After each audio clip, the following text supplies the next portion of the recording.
April! You're alive! You're here! You're soaking wet! Where did you go? I thought you drowned. I was completely miserable. And the chicks on this island are so prissy. They don't even care for a kiss unless you're all settled down with a nest in your own territory.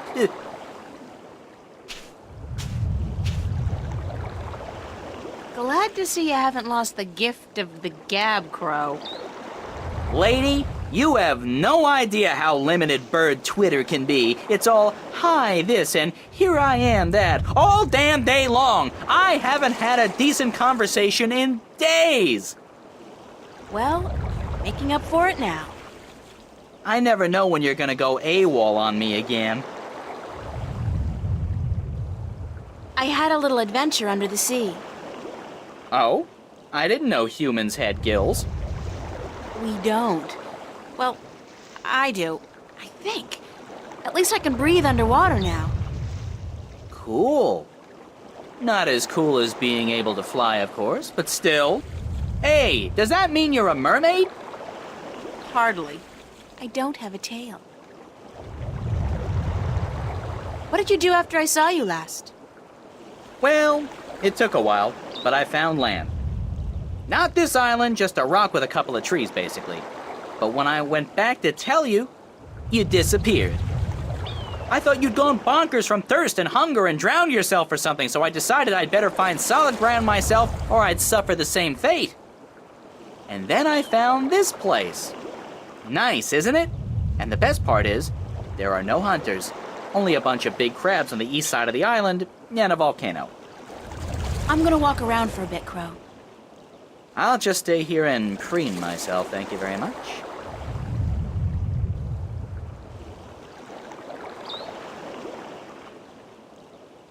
With Crow around, a girl can feel safe.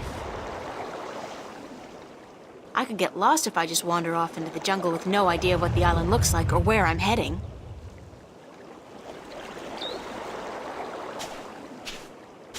There's a coil of rope among the debris.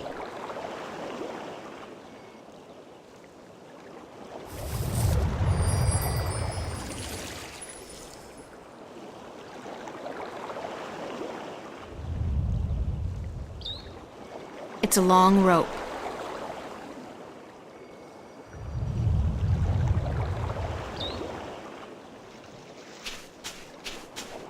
Emerald green and clear as the morning sky.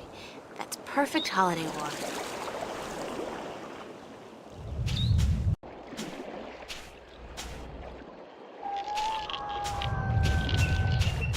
It's some kind of giant crab. Sounds like the poor thing's in a lot of pain. Yeah, the shell does look way too tight. Maybe he's outgrown it, but can't shed it. Or whatever it's called. Sounds like the poor thing's in a lot of pain. Yeah, the shell does look way too tight. Maybe he's outgrown it, but can't shed it. Or whatever it's called. I'll just take a shot here and ask you. Is there any chance you speak, like, a real language? Like, Arcadian or English? Okay. Now, is there some kind of magic I have to learn, or potion I have to drink, or eat, or ingest in some way to learn your language? Because that's usually how it goes. No? Too bad, although I'm glad I don't have to draw blood or swallow a stone or something. Can't help but feel that you're asking me for help, though. It's the strangest thing. After all, you're just clicking your claws, aren't you? It's not as if you're really talking, is it?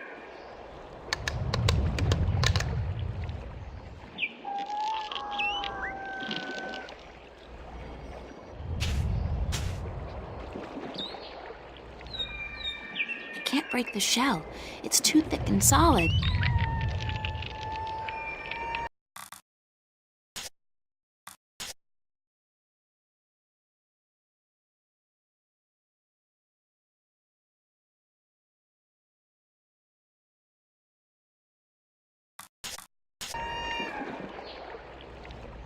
It's the Village of the Giant Crabs.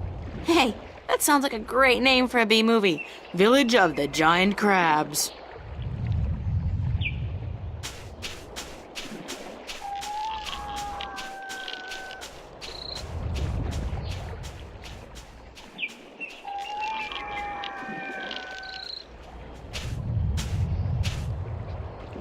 half of the statue depicts a creature with a big mouth calling out.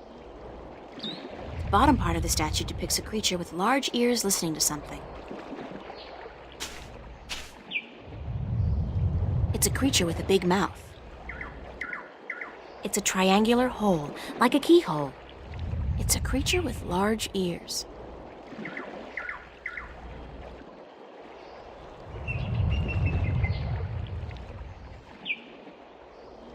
It's an old fireplace.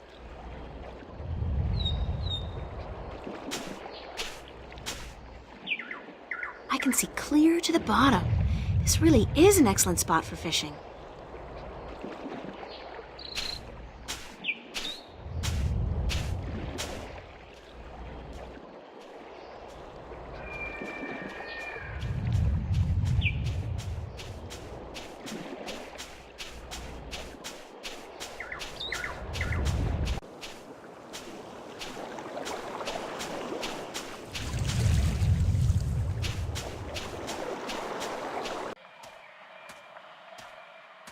The top half of the statue depicts a big-mouthed creature calling out. The bottom half of the statue depicts a large-eared creature listening intently.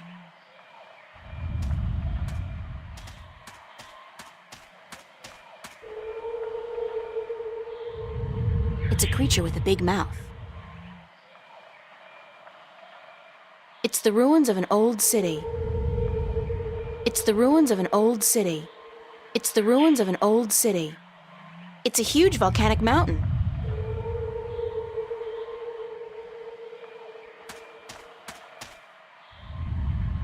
It's a deep hole, more like a crevice actually, caused by some kind of seismic activity. God, it must be at least 50 meters down. The crevice widens out into a huge cave just below, and there's water at the bottom.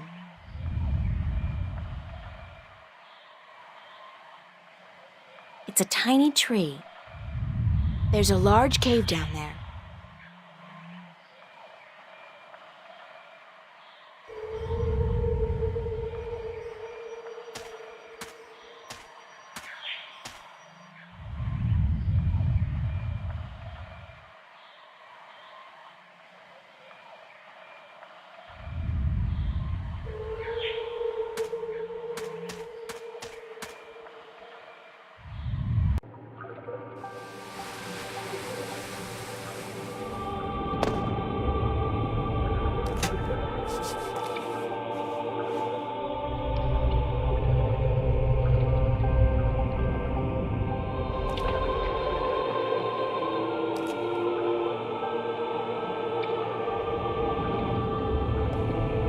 Big nests, once housing the elation, but now empty and in disrepair. Elation nests. Elation nests.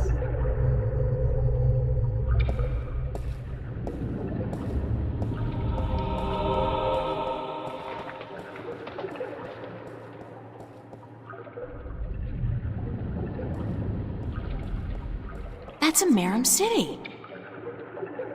It's a deserted Marum city.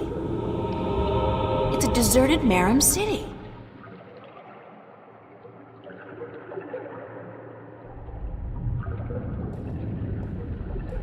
It's the remains of a stone structure that probably fell down here through the crevice. There's a piece amongst the rubble that looks like a bolt or a key. It's intact.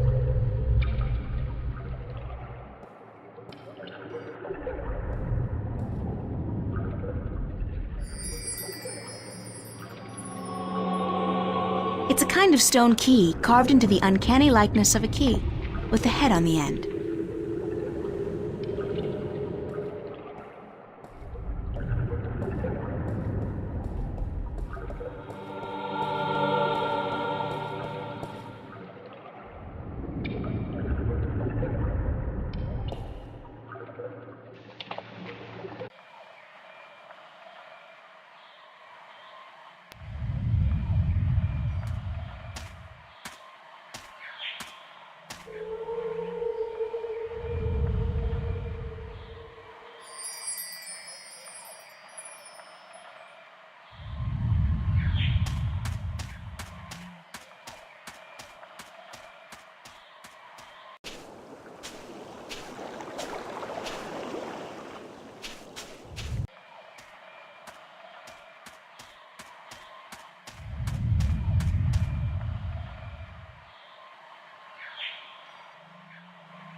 I could get lost if I just wander off into the jungle with no idea what the island looks like or where I'm heading.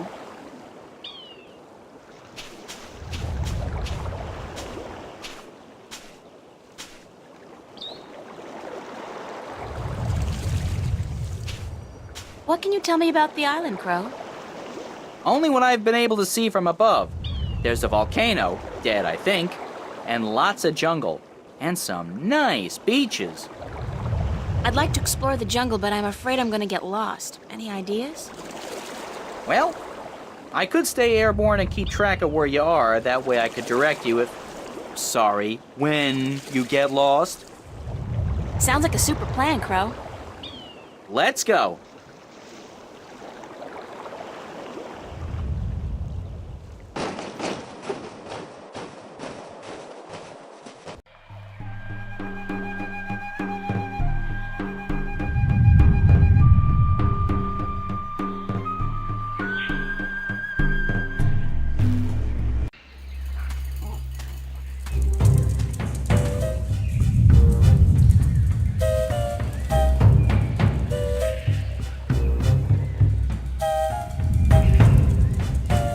The rumbling is much fiercer here, and the ground is really shaking. It's definitely seismic.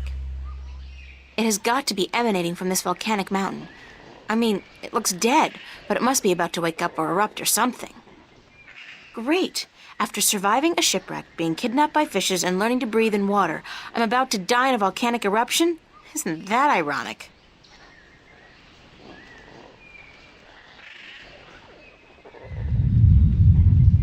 That's one mother of a tree. It's got to be at least 100 meters tall. And what's that in the tree crown? Looks like a man-made construction.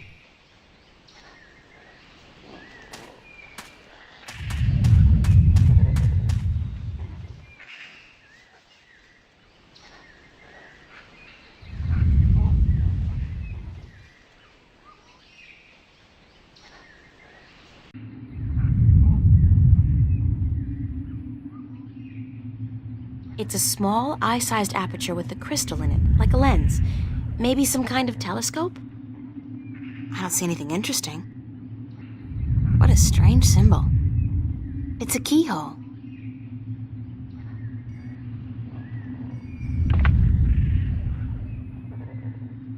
I don't see anything interesting.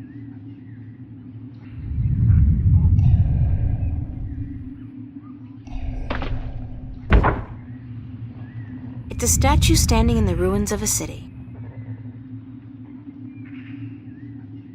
What a strange symbol. It's a statue standing in the ruins of a city.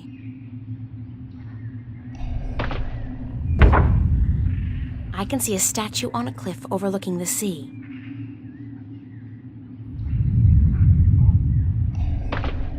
I don't see anything interesting. I don't see anything interesting. I don't see anything interesting. It's a statue just below a really tall tree. It's a statue just below a really tall tree. I don't see anything interesting. Somebody's looking back at me. Oh, wait, that's just my eye. The lens is turned into a mirror.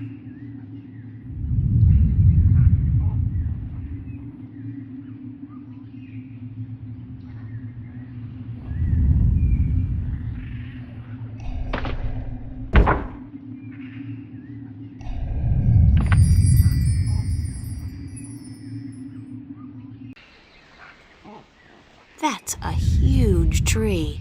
There's a large object in the tree crown.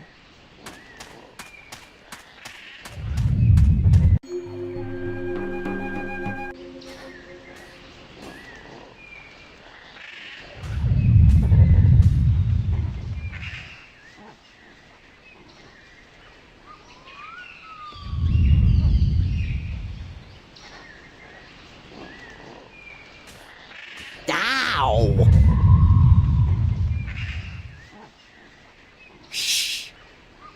Who's there? Shut up. I know there's somebody there. I heard you. Is she gone? Nope. She's still around.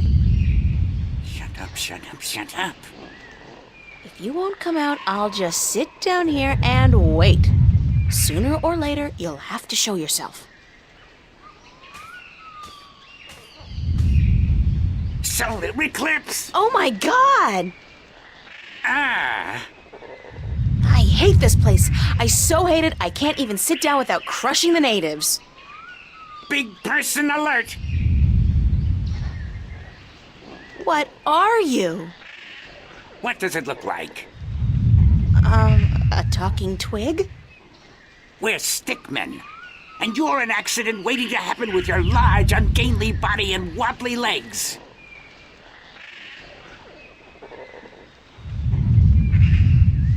What's a stickman? An unlucky bugger doomed to a miserable life of stiff backs and monotonous drudgery in the shadow of a mother tree. Happy little fella, ain't ya? You have no idea. So, you guys are stickmen? That's right. I'm Wick. This is Willow. And that dumb-looking one over there is Woody. And this is our mother tree. What's a mother tree? What do you mean, what's a mother tree? It's a mother tree. How difficult can it be? It's our mother, and it's a tree. It's a mother tree. What do stickmen do? What do we do? What do we do? What do you mean, what do we do? Well, the people in this world always do something. Like the Banda dug tunnels in the earth. The Meram killed Snapjaw and covered their houses with Tanyan. You gotta do something. Hey, it ain't easy being a stick, let me tell you. You got your stiff back and limbs, your fear of fire and water, your 300 years of miserable boredom, and then you have to get planted and raise a family. It ain't easy. So, you're not doing anything worthwhile then? Lady, I'm miserable. I'm grumpy, and I got a headache. What do you want from me? Where do the Elation live? The Elation? The guys with wings? Up in the volcano. There's an old city in there. I think they're squatting. How do I get into the volcano? You don't? The road collapsed a few centuries ago, and when traders come, the Elation fly down to meet them. Nobody goes up there anymore. What's that constant rumbling noise? Lady, you have no idea what we have to endure. All day, all night, that noise is just murder. It all started when Quaman, the quiet giant, would you believe that's what we used to call him, was banished by the Orowal from his perfect fishing place to some remote place in the forest.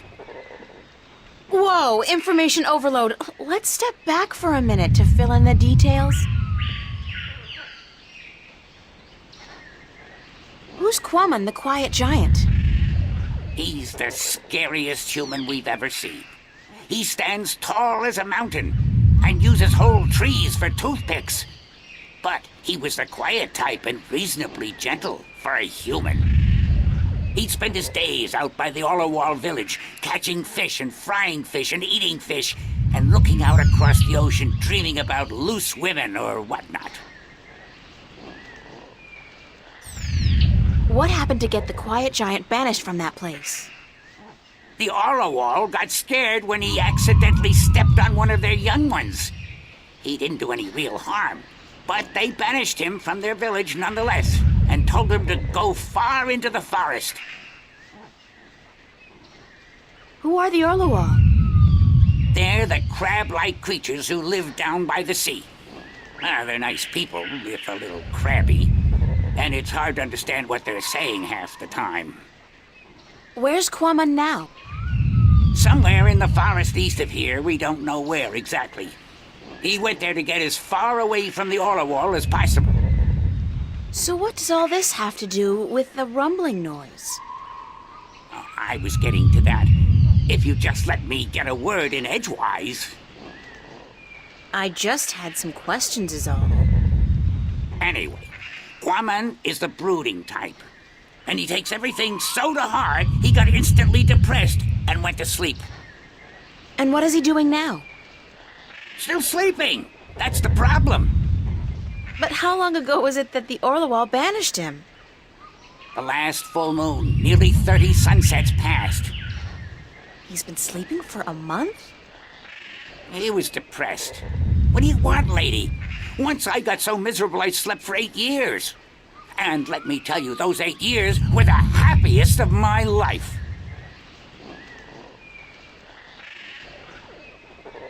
I still don't understand what this has to do with the rumbling noise. See that statue over there? Sure. What's up with that? Back when the Dalmari lived on this island ages ago, they put these statues up all around the island so that they could speak with each other. You're kidding. So they're like telephones? Tell her what?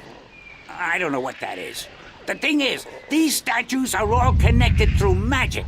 And when you speak into one, your voice flies through the air and comes out of another statue. But I still don't understand. You saw the big head up by the mountain? Yes? That's the one they use to talk to everyone on the island, to warn people of storms or to hold evening prayer. It's connected to the statues as well. And Quaman is sleeping right next to a statue's ear. I get it. Resonance. He's snoring and the deep bass reverberating through the loudspeaker, the big head, causes a resonance that vibrates the entire island. But can't you just wake him up? We don't know where he is. We're not much for exploring this forest. There's water and fire and monkeys. Monkeys like to play with sticks. We don't like monkeys. But can't you just, well, send your voice to his statue to wake him up? There are 4 problems with that. Number 1, all the statues have an assigned symbol, an identifying mark, but we don't know which his is. Second, most of the statues are broken in some way or another. What do you mean? Some statues can only talk to certain other statues. Some can't be spoken to, and some can't hear, which makes it very difficult to get a connection through to where you want to send your voice. Number 3, in order to use the statues, you need a key. We don't have it. We don't know where it is. And number 4?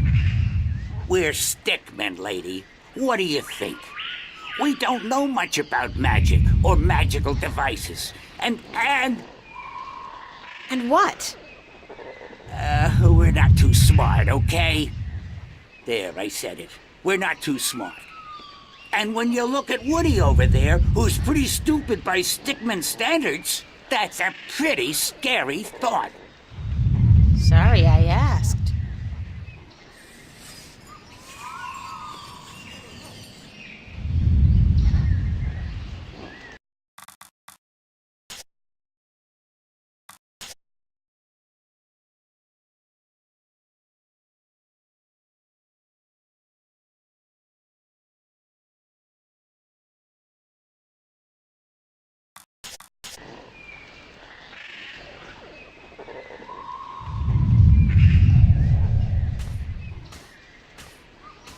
Hi, I'm Willow. Wick's the oldest, Woody's the youngest, and I'm just stuck in the middle as always. Don't let me keep you. Wick's the boss as always. Go talk to him. Hello, I'm Woody.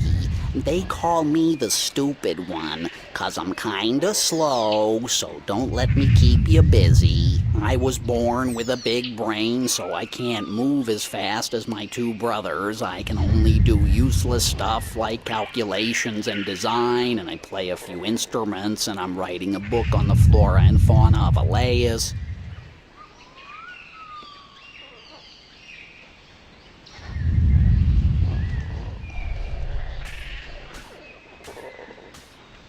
I'll see you guys later then. If you don't step on us first.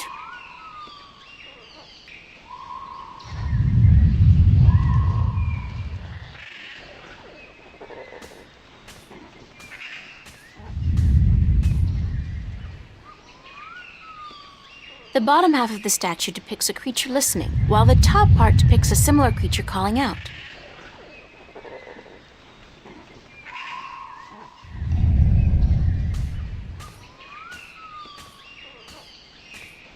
Hello? Actually, it doesn't seem like the statue's receiving my voice at all.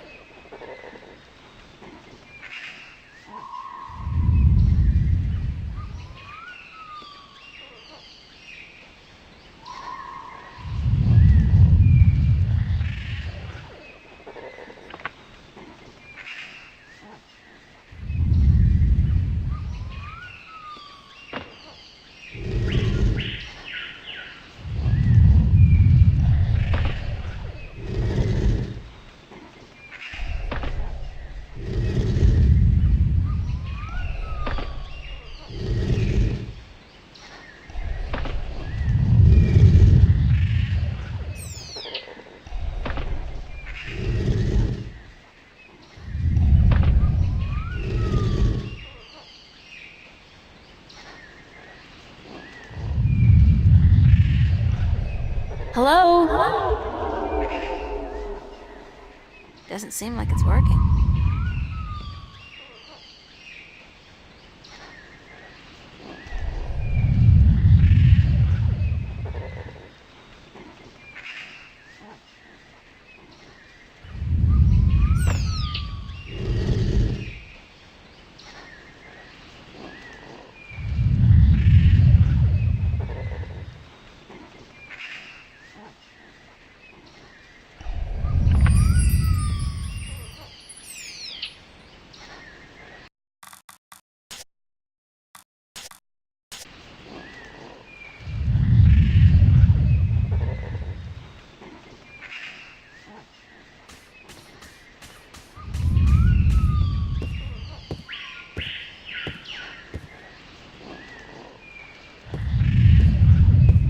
It's a big wooden crossbow, I guess. I wonder who built it and what it's for.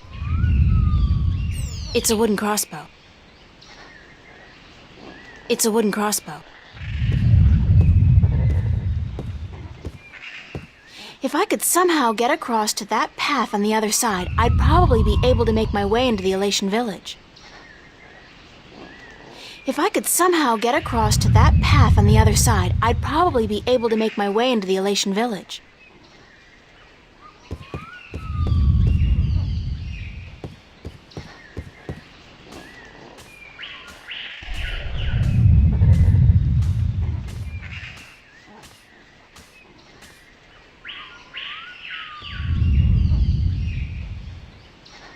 Who built that big crossbow in the tree? I did. Well, I thought of it.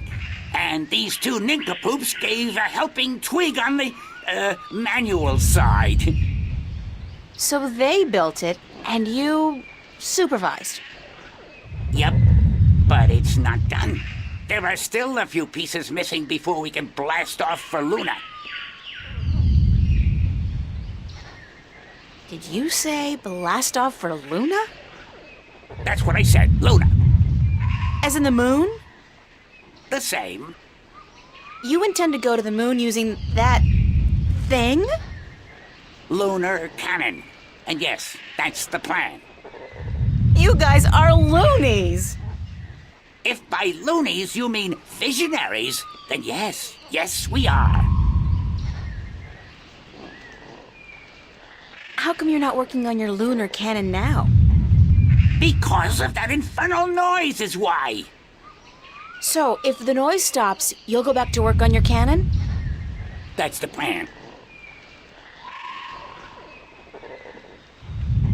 How come you're not working on your lunar cannon now? Because of that infernal noise is why. So, if the noise stops, you'll go back to work on your cannon? That's the plan.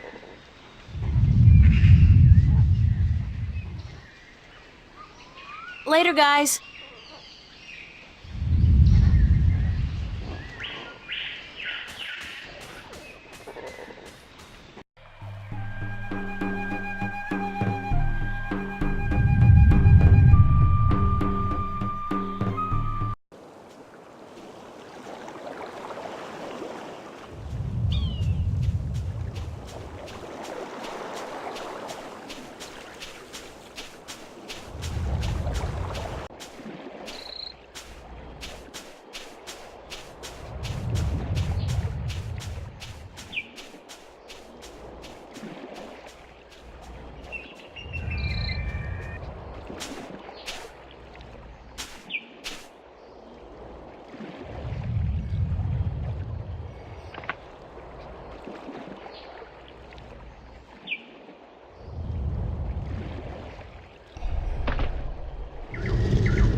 Who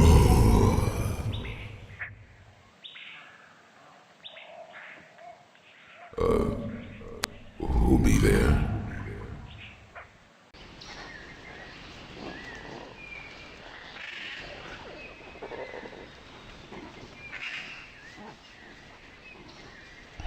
Hello, Quamon? It's your wake-up call, sir.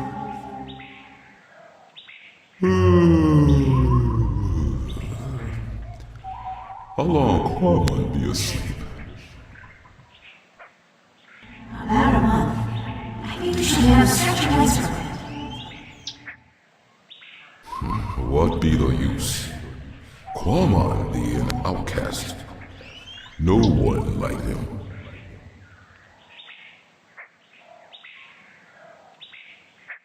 Could you please stop snoring? Quamon be snoring? No one ever tell Quamon he be snoring. But then Quamon always be sleeping by his lonesome. No woman like Quamon. Don't say that about yourself, Mom, and I'm sure that... You know, it's kind of uncomfortable to be discussing this in a public like this. Yes, everyone be hearing about Quamon now.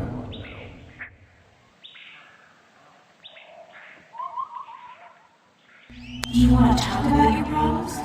Face to face? What be the point? I'm a good listener, and I'd like to be your friend. That'd be the point. Quamon not sure if he want friend now.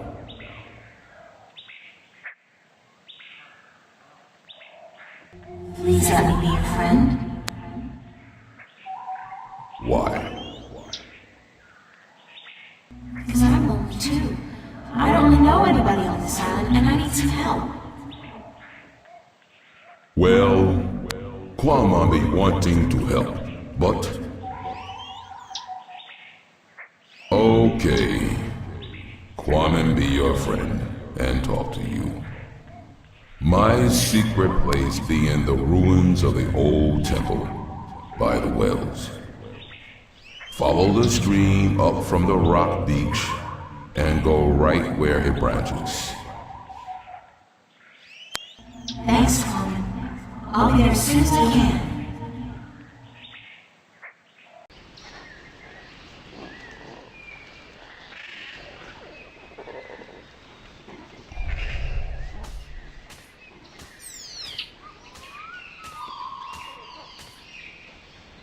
How come you're not working on your lunar cannon now?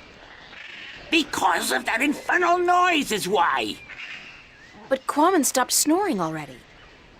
Yeah, but how long will that last? Sooner or later he'll go back to sleep, and then he'll start snoring again. I'm not going to start working only to be interrupted all over again. Later, guys.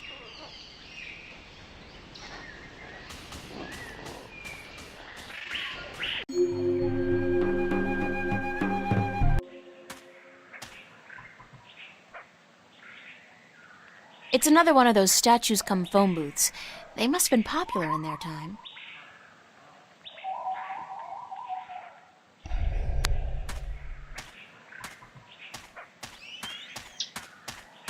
Whoa! You are big! You're just about the biggest person I've ever met! Quamon be a freak. No one be liking him. I didn't mean it that way, I just meant... April, you know just what to say, don't you? I'm sorry. I like tall guys. Really, I do. You be the only one then, because no one else want anything to do with Quamon.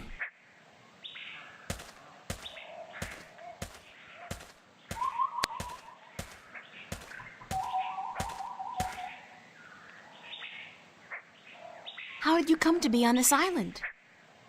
That be a long story. Do you want Quamon to be telling you? Sure, I have time. Tell me the story. Many long moons ago, Quamon be happy. He be working at the circa in Coruscant, where he be big attraction. What did you do? Quamon be the world's strongest man. He be popular. People come to see him from all the Northlands. Some even from east of the Bay of Fire. But then there be an accident, and the circuit tell Quamon to leave, that he be dangerous, and that no one be paying to see him anymore. What kind of accident?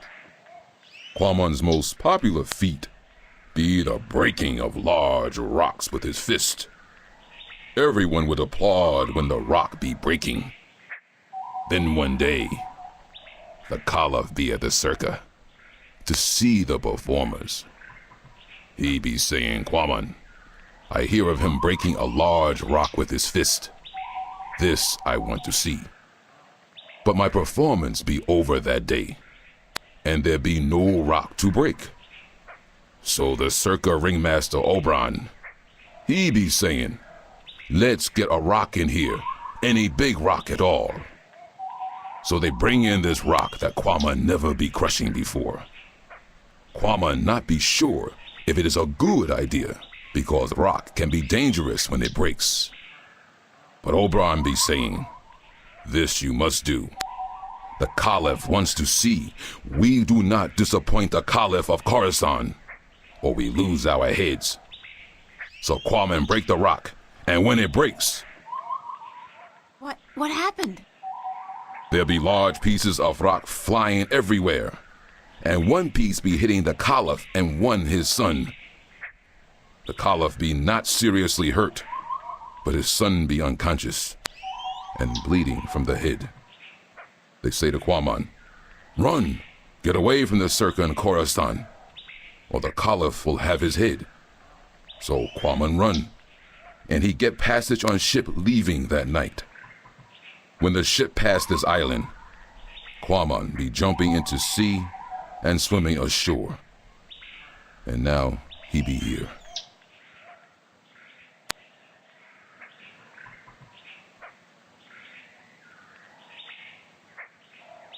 What happened between you and the Orlawal?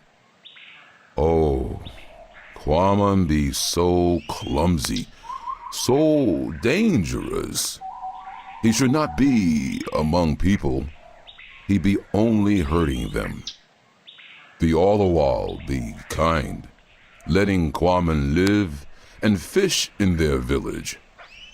But then Quamon be stepping over a young Orlawal, almost breaking his shell. The Orlawal tell Quamon to leave village, to not come back because he may kill an Orlawal. They tell him to go as far away as possible. Quamon be sad because he liked the Orlawal, and because Quamon be having the best fishing place in all of Elias. He lose his friends and his food. What do you eat now? Quamon fish in these wells here, but the fish that live down there be small and not very tasty. Would you like to move back to the Orlawal village? Oh yes, Quamon be wishing that more than anything in the world. I saw an Orlawal down by the beach, just outside the village. It seemed to be in pain, but I didn't know what to do.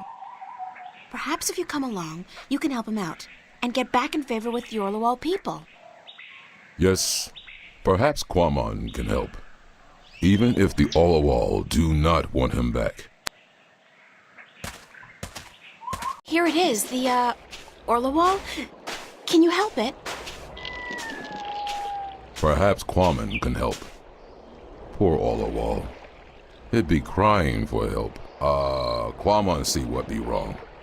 The Orlawal not shed its shell when time come, and now it be stuck in the shell. Why didn't the other Orlawal come to its assistance? Their claws be no good for this work.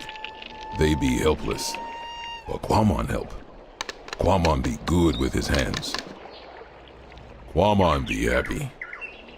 Quamon accept your graceful thanks, sir. Thank you. You be making Quamon very happy. Quamon accept your offer and be grateful to the All-A-Wall people. Thank you very much.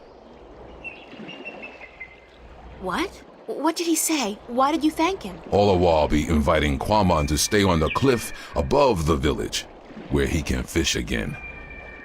Quamon be very, very happy now. You understand what it's saying? All-A-Wall language be easy to understand. It be just click and clack and clock. I'm so happy for you, Quamon. Go on. Don't let me hold you back.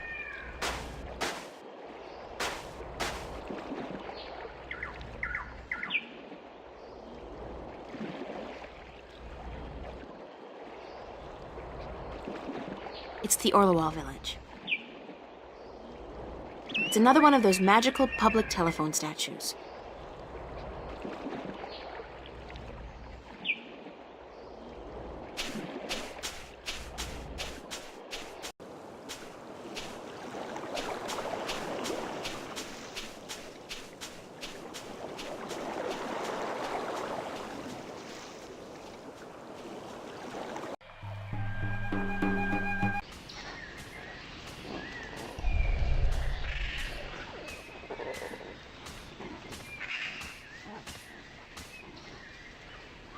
How come you're not working on your lunar cannon now? Because of that infernal noise is why. But Quamon has moved back to the Orlawal village. He's not going to disturb you again, trust me. Really? How the heck did that happen? Nah, I don't care. The important thing is we can work again. Thanks, lady.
Can't talk.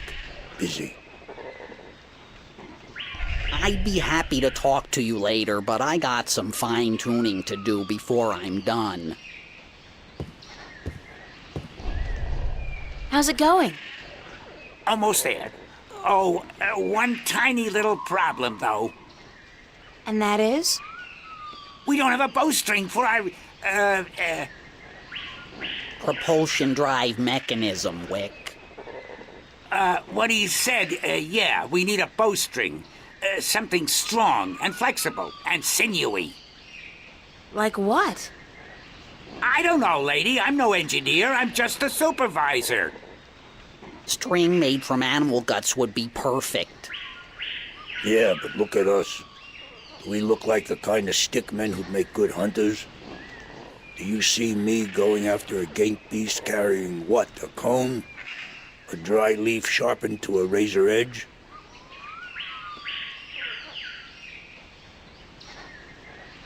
How's it going?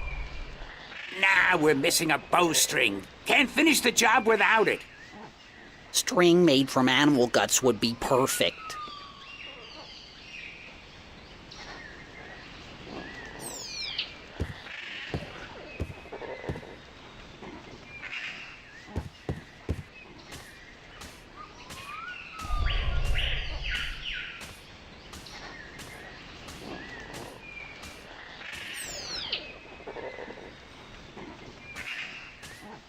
I should just go talk to the guy in person.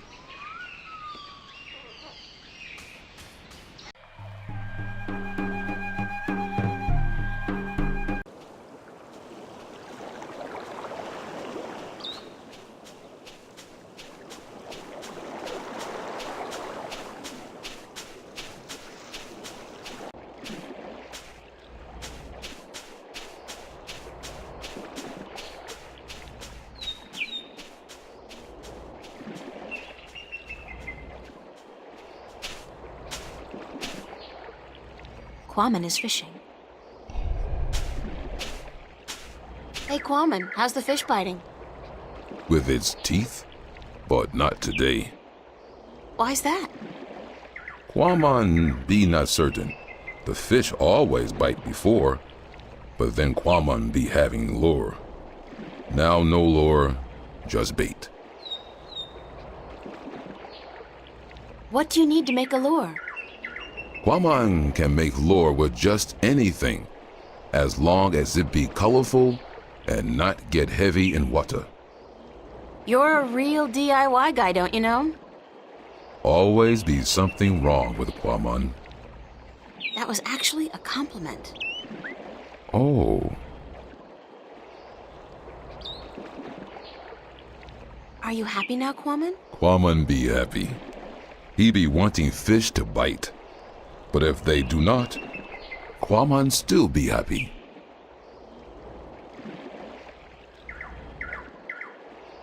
Can I borrow your fishing rod?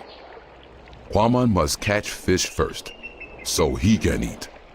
After Quamon catch fish, April can borrow fishing rod.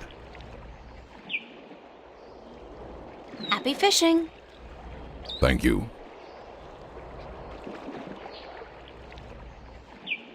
It's an old fireplace.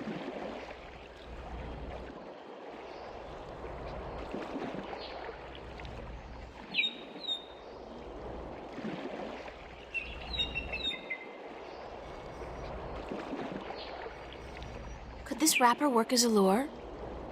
Yes. Yes, with some work.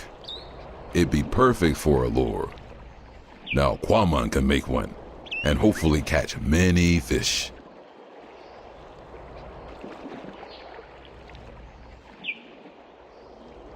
Hello, Quammen. Hello, April. Happy fishing! Thank you.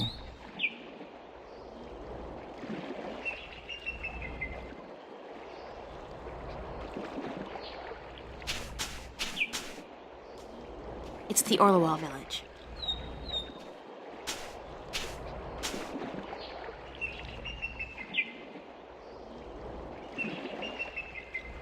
It's Quammen. He looks happy now that the Orlewall let him have his old fishing spot back. Did my lure work okay? It'd be working very good. Quamon catch a large, tasty fish very quickly. April be wanting a taste? No. No offense. I'm just not too fond of seafood. This not be seafood. It be human food. What's Quammen gonna be doing now? Quamon be sitting here until the sun sets. Then he be going to sleep. And tomorrow? Quamon be deciding that when he wakes up in the morning. Man, you got relaxing down to a fine art. Quamon not be knowing anything about fine art. He be a Philistine. I'll see you later, Quammen. So will I. Goodbye.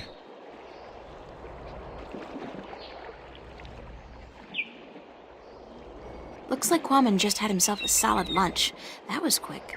There were only bones left of his catch. It's an old fireplace.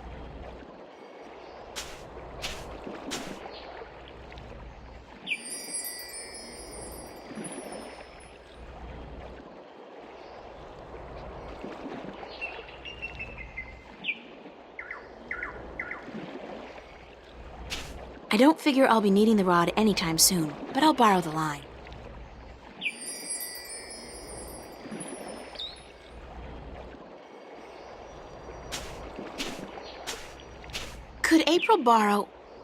Could I borrow this from you, Quammen? Quamon be not needing that line. He can make a new one. Take it, please. Quamon be happy to help.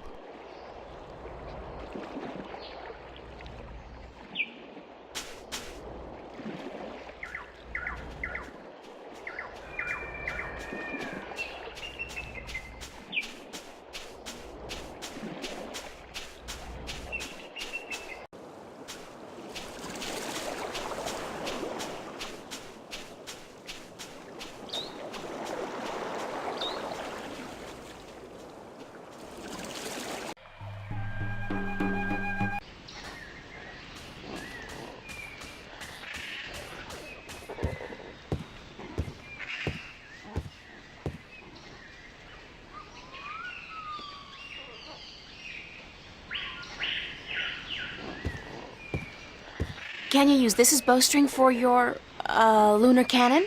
Let me see that. Oh yeah, that gonna work good.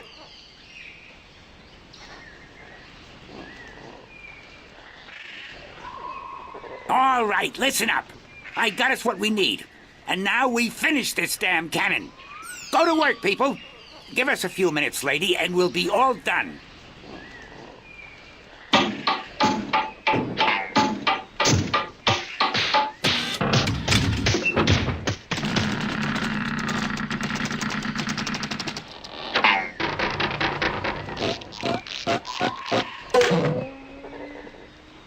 It worked. Of course it worked, you wood-brained fool. I built it.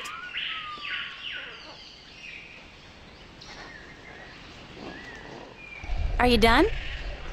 Yes, ma'am. The lunar cannon is now ready to be tested. Well, Well, what? are you gonna do it? Do what? Test the cannon. Me? And get myself killed? I think not. But go ahead, be my guest. I don't think I'll fit in there. That ain't my problem. According to Wick, it's a lunar cannon. Apparently, it's powerful enough to send a stick man to the moon. Oh, sure, in a Jules Verne novel, perhaps.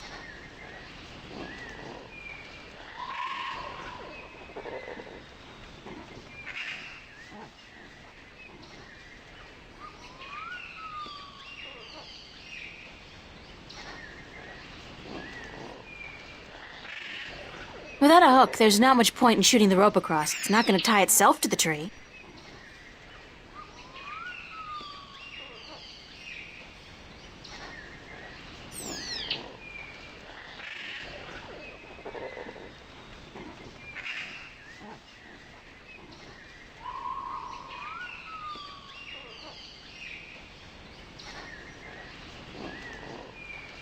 I'll just place the hook along the bowstring, like so, and let the rope trail behind it.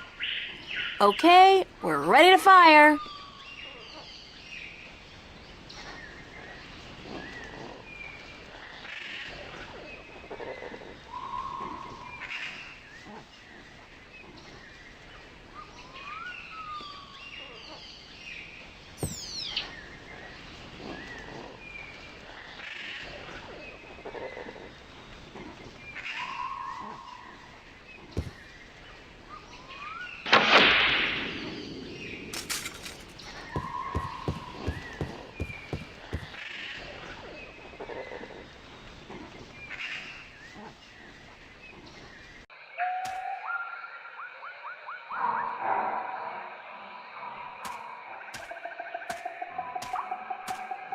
There's a slight updraft here.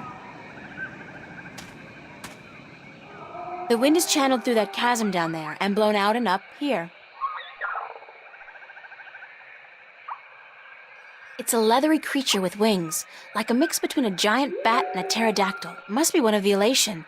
It looks more like a warrior than a storyteller, though. I hope it speaks English. I mean, Altung.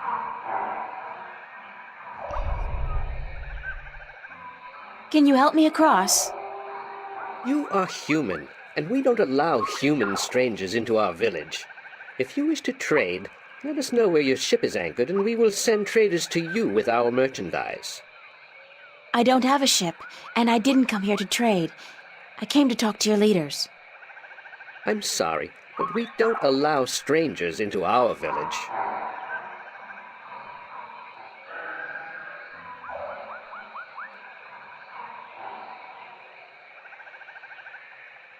Actually, I am a trader. Where is your ship anchored? In, Coconut Grove?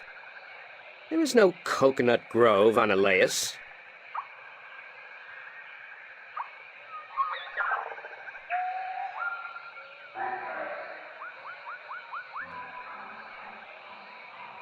So, I'm not a trader, but I am a friend of the Elation people. We don't know you.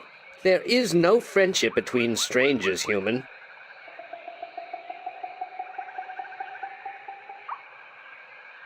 Don't your people have a prophecy about a stranger who comes without a ship? Or something like that?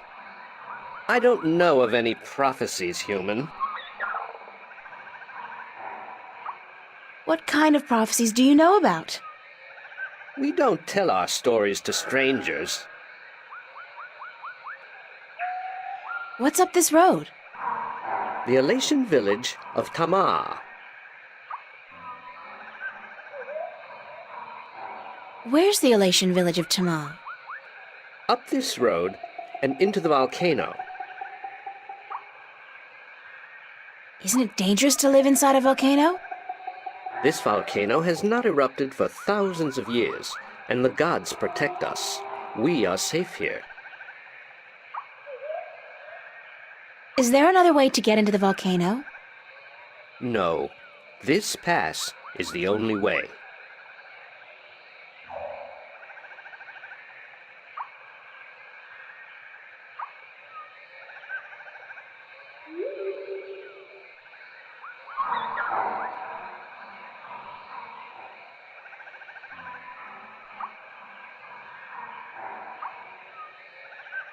I'm sure there's a secret cave somewhere that leads into the volcano.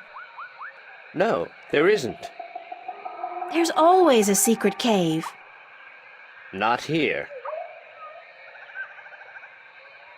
Are you absolutely sure there's no secret cave? Human, you talk too much, even for an elation. Thank you. Yes, but you must leave now.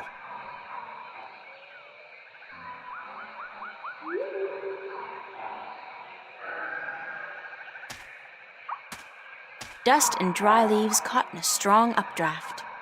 Dust and dry leaves caught in a strong updraft. Thank you. Yes, but you must leave now. It's an elation.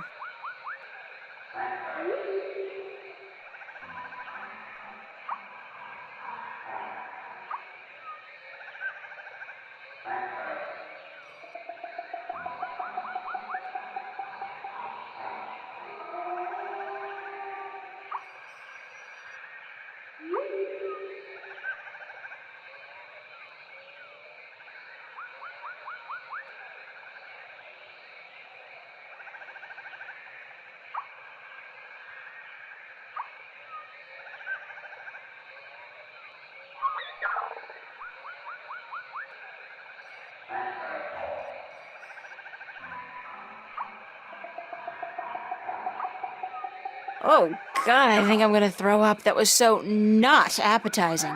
Weirdest thing, though, I do feel lighter.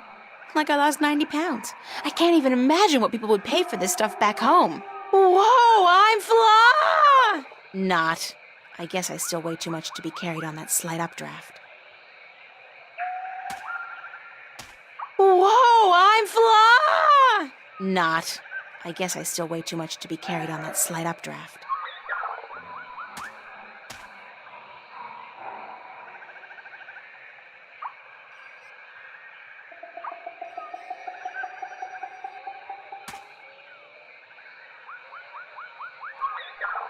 That's the last of it, unfortunately. Ah!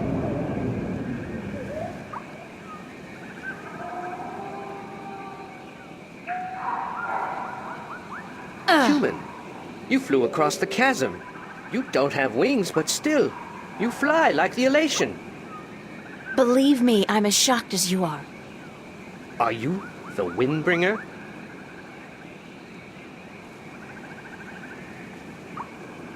What's the Windbringer? It's a prophecy amongst my people. Of course, there's no escaping the prophecies. It's said that someone not of the elation shall come among us to float on the wind like an elation, to learn our stories, to bring the wind back to us, and to bring us into a new and happier age.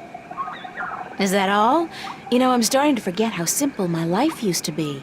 Family, friends, grades, boys, no prophecies, nobody looking to me for salvation. I don't understand, Windbringer. You should speak with our teller up in the city. She'll be wanting to see you, I'm sure. We've waited for the Windbringer for a very long time. The teller? Thanks. No, Windbringer, thank you.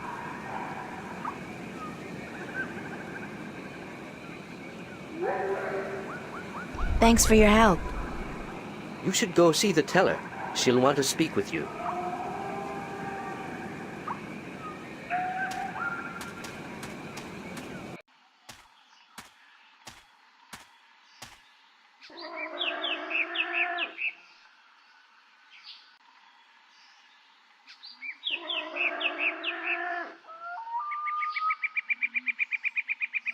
It's an old man, I think.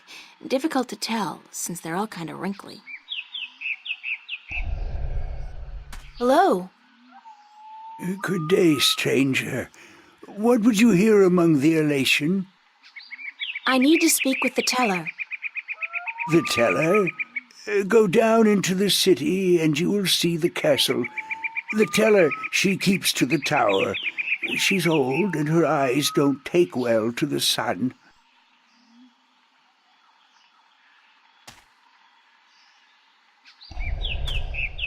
Hello? Did you see the teller yet? No. Then you should.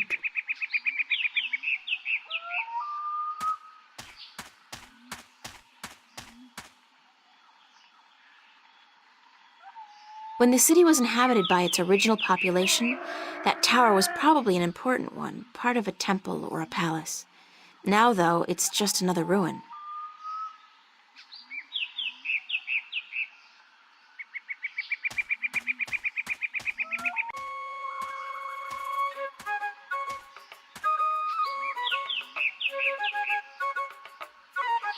Why is he perched on top of that pillar?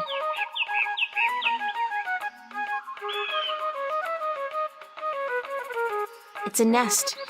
They don't all seem to live in nests, though. There are quite a few inhabited buildings in this village.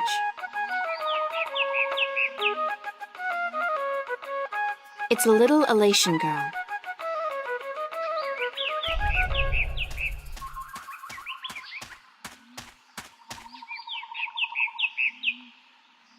Hi there. What you doing? Playing? Yeah, what are you playing? Nothing. My daddy's in the castle watch. He's allowed to sharpen his claws. Really? My daddy owns a farm. Yeah? Do you have animals there? Sure. He has some cows and some horses and... What's cows and horses? Well, cows are big, brown, fat animals with 4 legs and white spots. And they go moo a lot. And horses? Horses are fun to be around. They run really fast and they can jump over tall fences and they look beautiful and graceful. But the best thing about horses is that you can ride them. I can run fast, too. But I can't fly yet. My wings aren't fully formed. When I grow up, I'll fly far away and see everything. I'll go see your horses. That would be nice. My name's April. What's yours? Saina, will you be my friend, April? Of course, Saina, as long as you promise to be my friend. I promise.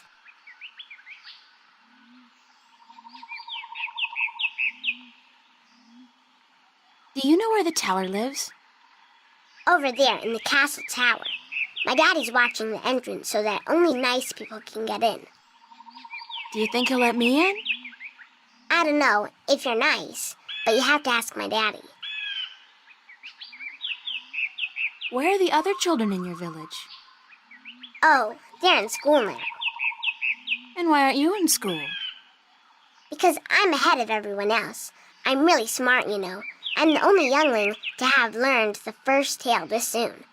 So some days, I get to do what I want. It's a little boring, though. I wish I was in school. At least there I could sing and play and jump around with all the other children.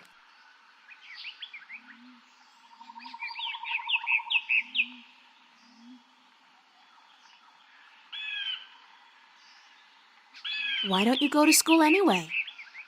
Because they say I would just distract the other children who are still learning their first tales.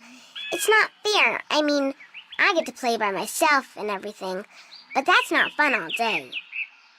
And my mom is working on her pottery at home, and she doesn't want me disturbing her because she might make a mistake. But the day after tomorrow, I get to go back to school, because then we're going to learn some more flying lessons. They're always a lot of fun, and I'm getting pretty good at that too. I bet. I wish I had wings like you do.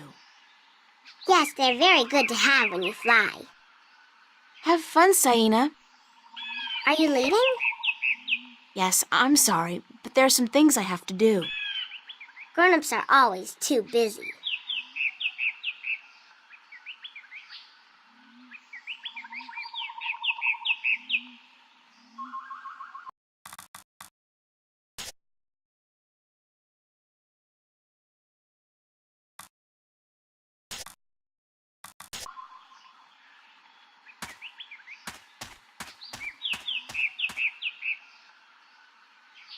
It's a young Elation female working with clay.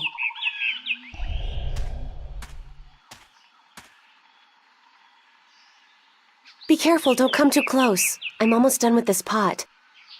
Sorry. Are you here to buy pottery? I didn't think traders were allowed up here. No, I came to speak with your teller. Really? I didn't know the teller spoke with anyone from the outside. You must be a very special girl. Supposedly.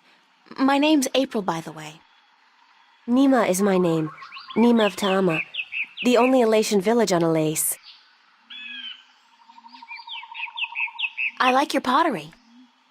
It's our craft. That and storytelling. But storytelling can't buy merchandise or food. I know a lot of people who live by telling stories, although I guess that's kind of different. They are lucky then. Not that I don't enjoy making pottery. It's good to feel the wet clay between my claws, to shape it into whatever I wish. It's almost like creating a new life, I think. I don't have a husband yet, so I haven't tried. Have you? Do you have a husband and children? Neither, thank God. I don't think I'm ready for that yet. I was 18 turnings this spring. I'm ready for a husband, but I've yet to court anyone who could make me soar on the winds. I think the men of Ta'ama are dull and timid. What about the guard on the road below the village? He's our age, isn't he? Isam? He's quite pretty, and his wings are big, but I don't think he likes me. He never looks at me or talks to me. That doesn't mean anything. He could just be shy. Maybe you could talk to him, find out who he likes, but don't say I sent you. Sure, I can do that. Thank you, April. Thank you, Nima. You're welcome, April.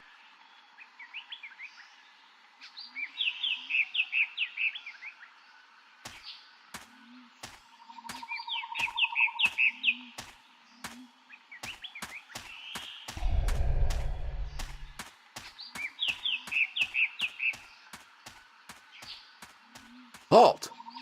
Who would visit the teller? My name's April. And what would you with the teller, human? I'm not sure, but I need to speak with somebody in charge. The teller is our teacher and our mother, but she will not speak with foreigners who walk into our city. And how, pray tell, did you get here? The road is closed and guarded. It's got to be my female charm. It will not work on me, human. Please, leave our village and return to your ship. Halt! Who would visit the teller? I'm the Windbringer. The Windbringer? You are not the Windbringer. Are you? How else would I have been able to get up here? I am the Windbringer. If so, you must prove that you are of the Elation. There are 4 tales from the 4 corners of the world that you must know by heart. They are the tale of winds, the tale of stars, the tale of sea, and the tale of homecoming. I will ask you 1 question from each tale, and you must answer each correctly, or you cannot be the Windbringer. Are you ready? No, give me some time to prepare. Then return when you are ready, and I will test your knowledge of the four tales.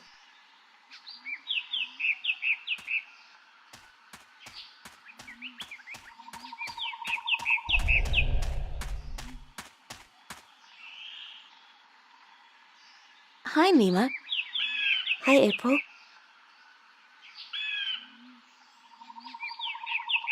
Do you know one of the four tales of winds, stars, sea, and homecoming? I had to learn the tale of homecoming. It took a long time, but I think I got it now. I'm better with pottery than I am with the tales, unfortunately.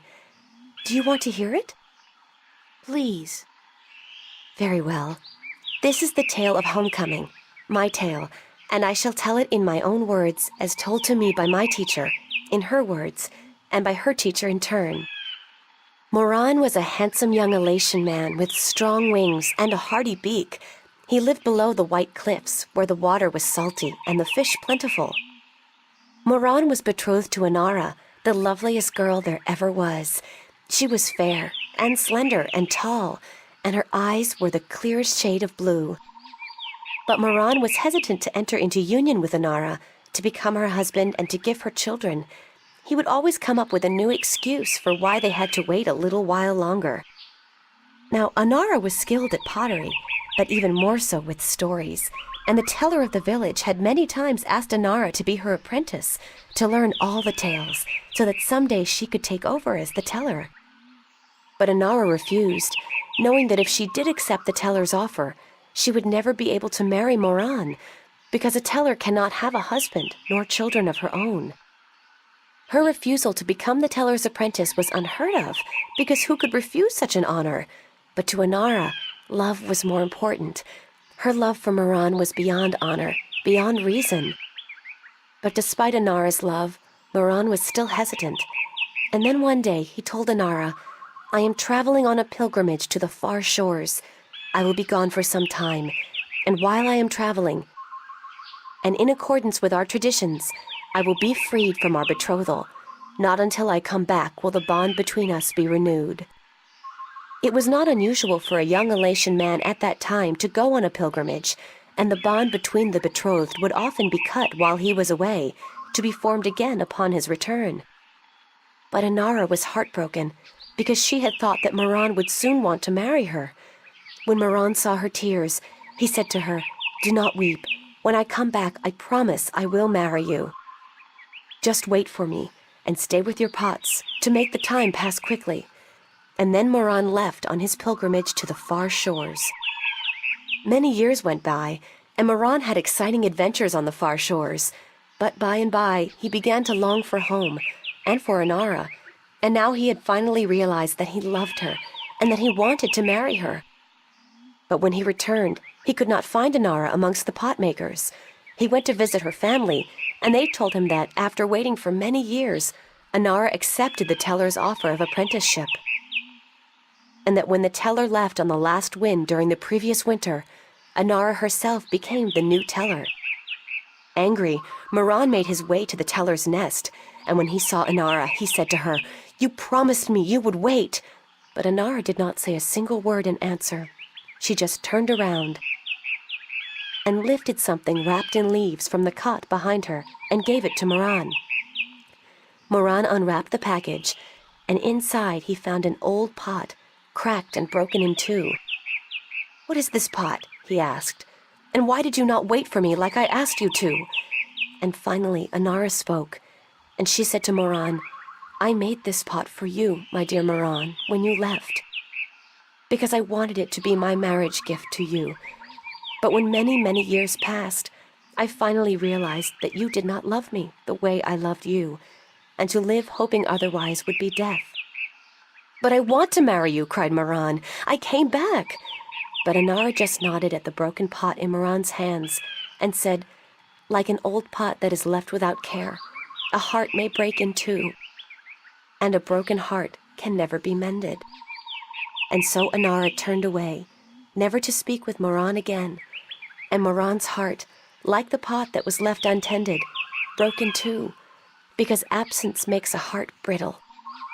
This was the tale of homecoming, my tale, and I told it in my own words as told to me by my teacher, and as I will tell it to my student when the time comes. Bye, Nima. Goodbye, April.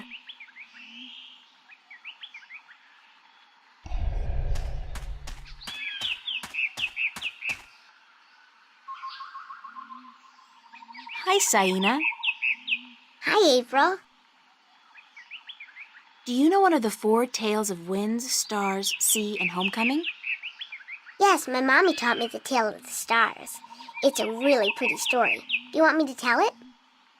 Please, Saina, I would like that very much. Okay. This is my tale, the tale of stars, and I tell it to you in my own words, as it was told to me by my teacher in her words. In the small village of Jinjay near the rumbling hills of Onion, there lived a girl called Mona.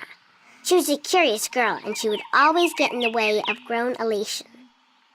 Go play somewhere else, they would say to Mona, but she didn't want to play with the other children. She wanted to be where the grown-ups were, to see what they were doing, and learn from them.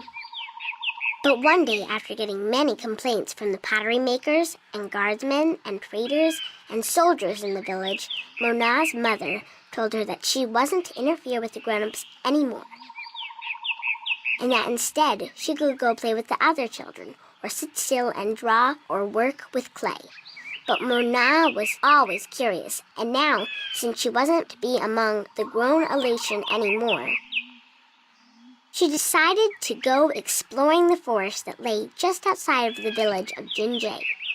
She had many times been forbidden to enter the forest because it could be a dangerous place, but Mona was very curious. Of course, she wasn't planning on going far into the forest, but then her eye caught sight of a white flufftail hopping through the tall grass, and Mona, curious as ever, gave chase. The flufftail ran away into the forest, and Mona followed, blind to where she was going and interested only in catching the white flufftail so that she could keep it as a pet. But then, after a good while, the flufftail disappeared into a hole in the ground, leaving Mona alone in a small clearing, somewhere deep inside the forest.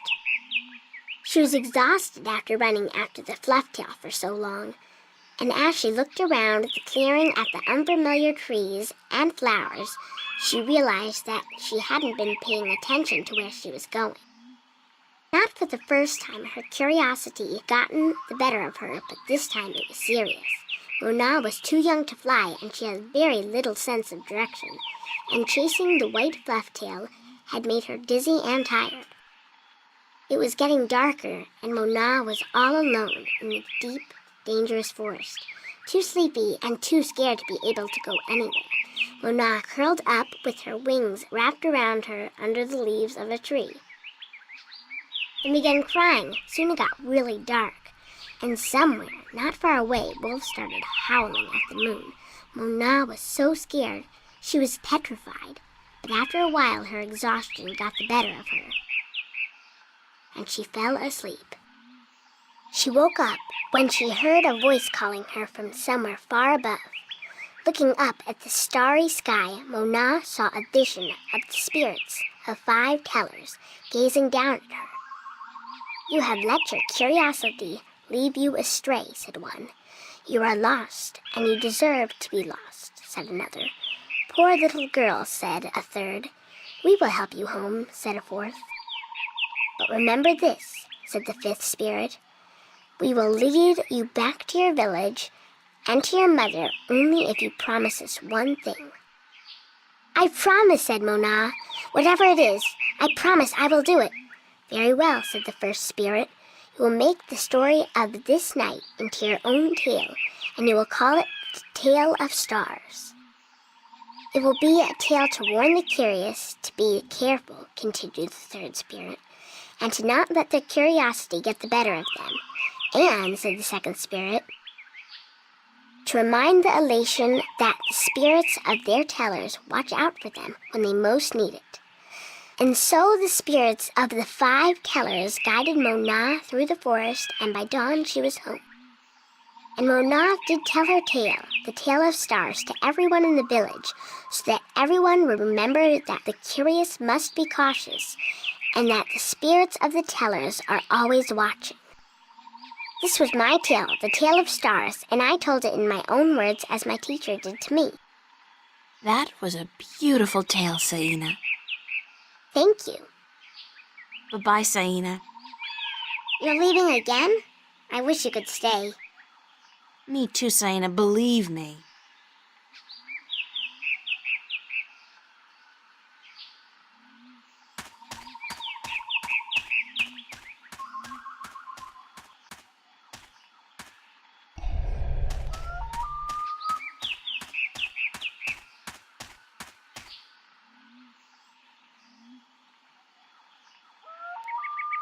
Do you know one of the 4 tales of winds, stars, sea, and homecoming? Mine is the tale of sea, human. Would you mind telling it to me? I would be happy to do so. This is the tale of sea, told in my own words, as it was told to me by my teacher in his words, and to him by his teacher in his words. This was a very, very long time ago, when the Elation were a strong people, and we could spend days riding the hot winds above the seas. We hunted fish then, and we were at war with the Merum, the Wet-tails. Acalis was one of the strongest warriors there was. His claws were sharp and long, his beak pointy, and his teeth strong. Acalis was admired by everyone in his clan, and because of this he was cocky and arrogant. So one day, the teller of Acalis city asked him to perform a very important and very special duty, to bring a sacred jewel to the teller of an Elation town across the sea. This particular jewel was very important because it signified a union between the 2 towns, and it would benefit the people of both that it was delivered safely and promptly. Acalis grinned and told the teller that he would deliver the jewel both quickly and safely, and that she was not to worry. But the teller did worry, because Acalis was young and too sure of himself. But she wanted to test him, and to teach him that sharp claws, a pointy beak, and strong teeth are not all a warrior needs, that a warrior must also be wise and careful. So Acalis set out across the sea on his flight. It was on the 4th day that he spotted something in the water that caught his attention, and forgetting his duty and following his curiosity, Acalis dived towards the water to investigate. When he came closer, he saw that there were Merum in the water, foolishly hunting close to the surface, and Acalis saw an opportunity to again prove his might as a great warrior to his people, and to capture the fins of a few Wet-tails. But this time, Acalis' arrogance got the better of him, because the Merum had set a trap. As he dived towards the Merum with his claws, a spear shot up from the water to hit him. Acalis struck the water and dropped the jewel he was carrying, and it was all he could do not to drown. Acalis was bleeding, and the Merum were grabbing onto his wings and his legs, but he fought bravely, and finally he managed to escape. But even though he now lived, he was dead inside, because the shame of losing the sacred jewel would always be with him. Acalis could not return to his village, because he had neglected his duty to his teller and to his people, and so he went away to a small island where he could be alone.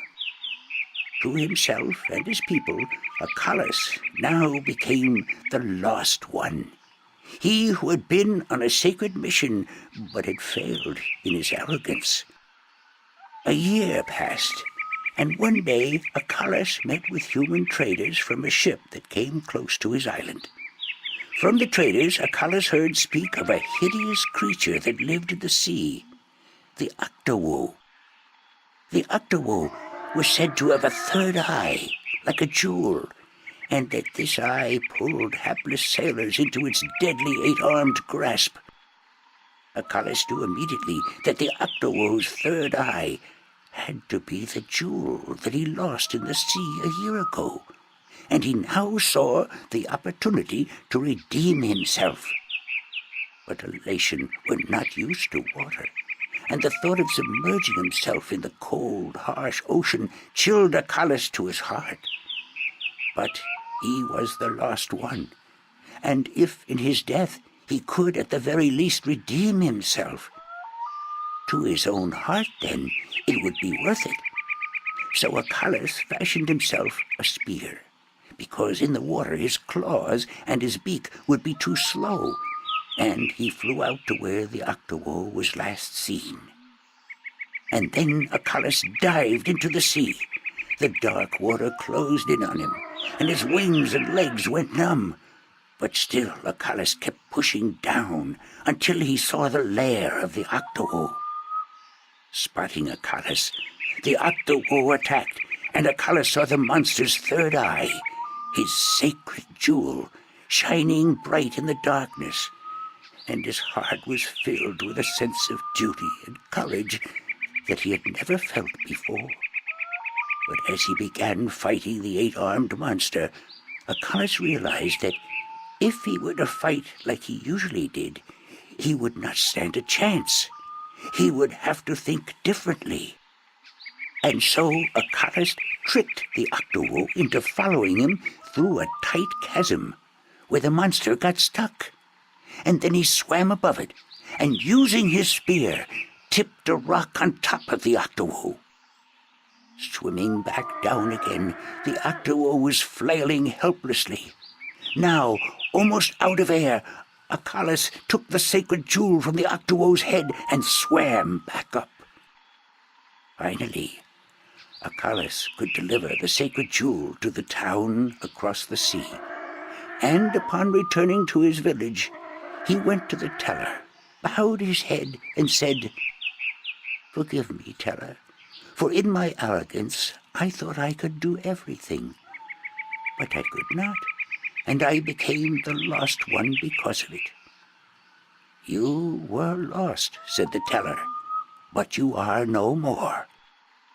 Because now you see the limits of your own strength, and you will know that a warrior must be careful and wise, in addition to being strong and fierce." This was the tale of sea, and I told it in my own words, as told to me by my teacher.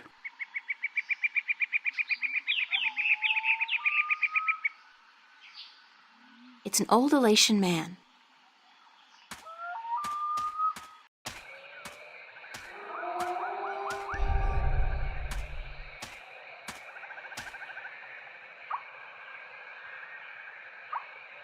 Do you know one of the four tales of winds, stars, sea, and homecoming? Mine is the tale of winds, Windbringer. Do you wish to hear it? Very much. Then I shall tell it. This is the tale of winds, my tale, and I pledge to tell it in my own words, as told in turn by my teacher. In the village of Karan, in the mountains of tall winds, there lived a young Elation woman named Iwana. Iwana had one desire above all others, to soar higher and farther than anyone else. And even though her wings were no broader, nor her body sleeker than anyone else's, she pursued this foolish desire without rest. And as time passed, she did soar higher, and she did fly farther than the other young Elation in her village, and her name became known far and wide amongst the tribes of the mountains of tall winds. But still, Iwana was not happy. She was not happy because, in her vanity, even though she was a better flyer than almost everyone else, and to her eyes, she was still not good enough. She wanted to be so much better than anyone else that she would be remembered for all time as the best flyer amongst all the Elation. And so one day, Iwana decided to climb to the top of Mount Bakta'ana, the Tower of Light, and to soar from those giddy heights to the ends of the world. Her friends and her family pleaded with her not to, because every Elation knew that to soar from such heights was dangerous, that at such heights the air was thin and the winds treacherous. But Iwana would not listen, and on a cold and clear morning she climbed up the Tower of Light to the rock and the ice at the very top. From there she could see to the ends of the world. And it brought tears to her eyes to know that now, finally, she would be greater and better than any Elation before her. And so Iwana spread her wings and leaped off the mountain. Those who watched her from far below said that for a split moment Iwana soared, and she soared higher and farther than any Elation before or since. But then the treacherous winds caught a hold of her, and the thin air made her plummet towards the ground, and to fall to her death amongst the rocks at the base of the mountain. In her vanity, Iwana could not see beyond her desire to be the very best. And vanity always stands to fall. That was the tale of winds, my tale, and I told it in my own words, as told to me in turn by my teacher.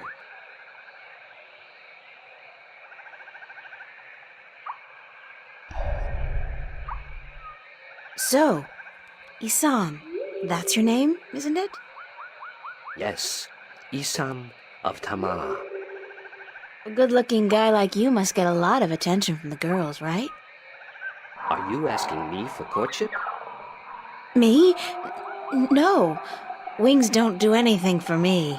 No, I was just thinking, maybe you had your eye out for somebody special? I'm without a mate.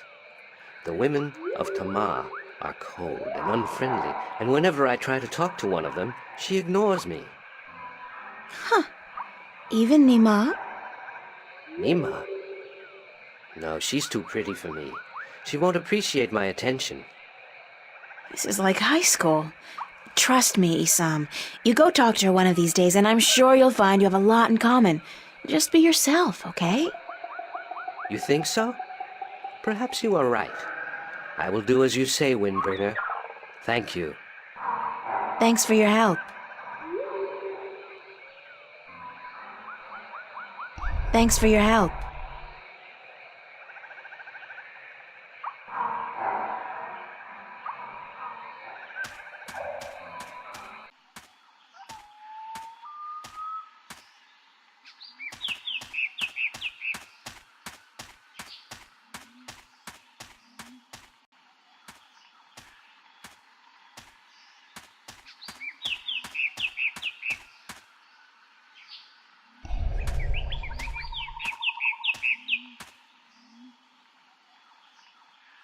Hi, Nima. Hi, April. Bye, Nima. Goodbye, April.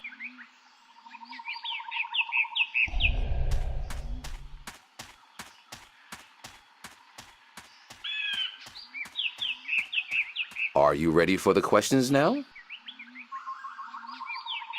Yes, ask me the questions. In the Tale of Winds, which mountain did Iwana fall from in her vain attempt to fly higher and further than anyone else?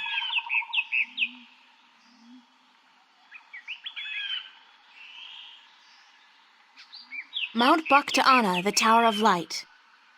That is correct. In the Tale of Stars, what did Mona see in the sky that helped her find her way home?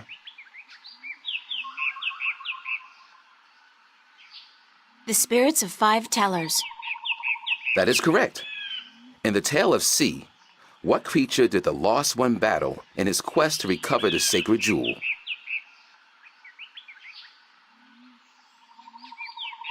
The Octavo? That is correct. My final question to you is this. In the Tale of Homecoming, what was given to Moran by his teller when he returned from his pilgrimage?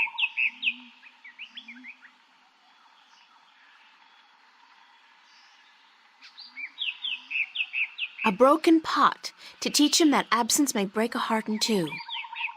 You have correctly answered all my questions, and so have proven your knowledge of the four tales. You are the Windbringer. The teller would see you presently.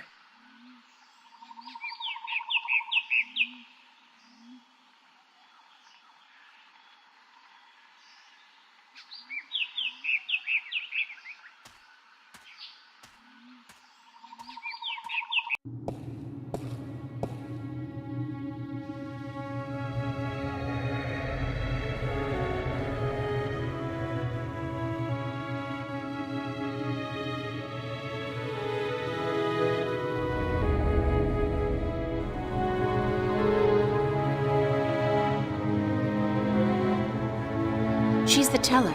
She must be over 100 years old. Come closer, human. Closer. I cannot see your face. Closer still. Come sit here by me.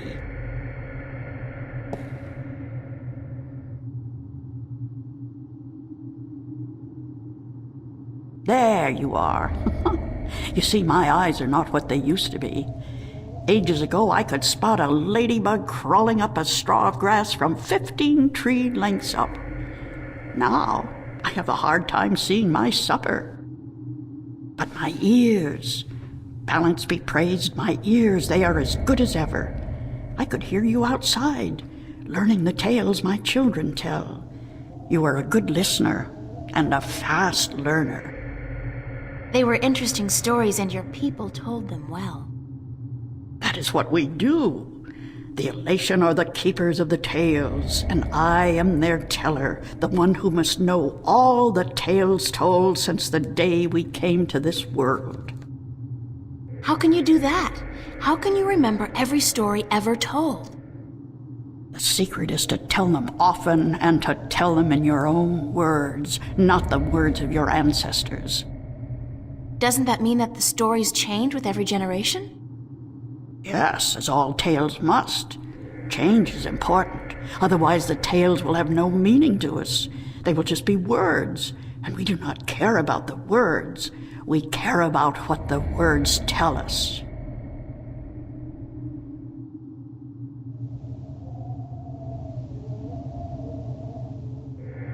How long have your people been telling stories? Since the beginning, human. Since we came to this world a long, long time ago.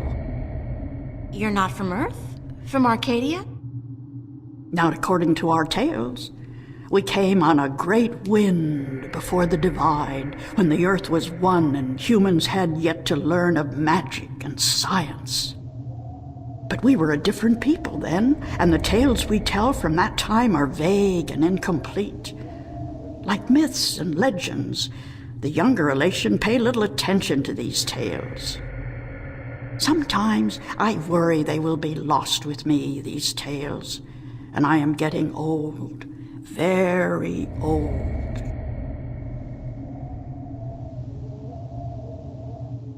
I came to you to find answers to some important questions. Ask, and I will try my best to answer. Have you heard of an ancient god or dragon that lives beneath the sea? Once, long ago, when my people lived in harmony with the Merim, there were stories of an old god worshipped by the Merim who resided deep in the darkest depths of the ocean. According to legend, the old god had once brought the Merim into their realm, into the ocean, and he was now sleeping, resting before the journey back. Back where?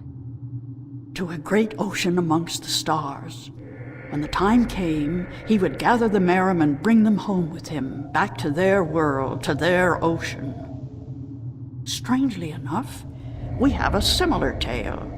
It is said that the great wind that brought us here will someday return to bring us back to a place where we can soar forever on warm winds. Like heaven. In a way, perhaps, but without the need for any of us to die. The great wind will just sweep us up and carry us away. Every evening before I go to sleep, I recite this tale to myself. It is a comforting one. What do you know about the Dryad kin? The kin are numbered 4, or so our tales tell. 2 in this world, 2 in the other. The mirror world, the white and the blue, the red and the green. Do you know where they are? No, the tales never say. The kin are elusive. They keep to themselves. I have never seen one myself, and I doubt any of my kind has. The tales do say that our past and our future are tied to the fate of the kin, but how I would not pretend to know. This is one tale that is yet to be told. Do you know anything about the Guardian's realm? This is human business. Would you not know more than I? Your people are the keepers of the tales. You remember more than humankind has forgotten. Please, I need to hear what you know. That is very little. The Guardian's realm is home to the Guardian in his tower. No one is permitted within except the Guardian who was, the Guardian who is, and the Guardian who will be. And of course the Dryad kin, who were instrumental in its making. Have you ever heard of the existence of a hidden entrance to his realm? Oh, yes. Yes, I have heard tell of such a thing, though I would not know where it is. I gather that one of the kin may be able to tell you. Thank you. I don't have any more questions. I am glad I could help you with some answers. I'm the Windbringer. I know you are. It's strange to me to hear those words spoken. I did not think they would be in my lifetime. But here you are, standing in front of me as real as the sky is blue. I'm sorry I have to ask, but what is it that the Windbringer is supposed to do for you? I did not expect you to walk in here and have all the answers, child. The balance has both blessed you and cursed you, and it has sent you here to do what it wills. The Windbringer is said to be the first sign of the great wind that will take us away from here. For a long time, the Elation have lost the strength they used to have. Our bones have become weak, and our wings fragile. Where we used to be able to soar for days on strong winds, we are now using our legs to walk rather than fly. Why this is, we do not know. 10 yen. You know of the reason for this? I'm just guessing, but it makes sense. Go on. The tales also say that the Windbringer will unite us with our past and end the age-old strife. I know. You must make peace and be reunited with the Merum. You share a common ancestry. I have always thought we did. The tales were too similar, the signs clear. But my people, they will have a difficult time understanding why and how this can be. If you don't, both the Elation and the Merum will die out. When war broke out between your people and you were forced to move up into the mountains, it compromised a precarious symbiosis. A substance called Tanyan was abundant where the Merum and the Elation lived in close proximity. It brought fish and heat and light to both your people. But now, living up in the mountains, your way of life, your diet, your customs and habits, they've all changed, and that's probably the cause of your brittle bones and fragile wings. Then we must make peace with the Merum and restore the balance between us, so as to strengthen us both and prepare us for the journey that will surely come soon.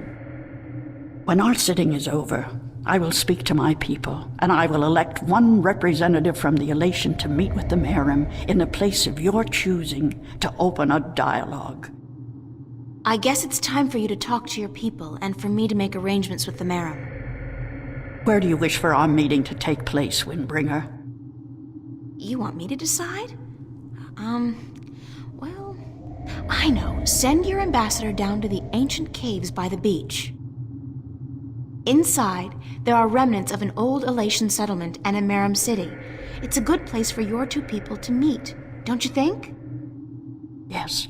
And could you ask if they would bring their half of the stone? The stone? you have the other half? We have held onto it for centuries, knowing that someday it would be of use to the Windbringer. It will, trust me. Then we must make haste and arrangements. It is an important day, so let us not waste light. Go and wait for my ambassador in the caves.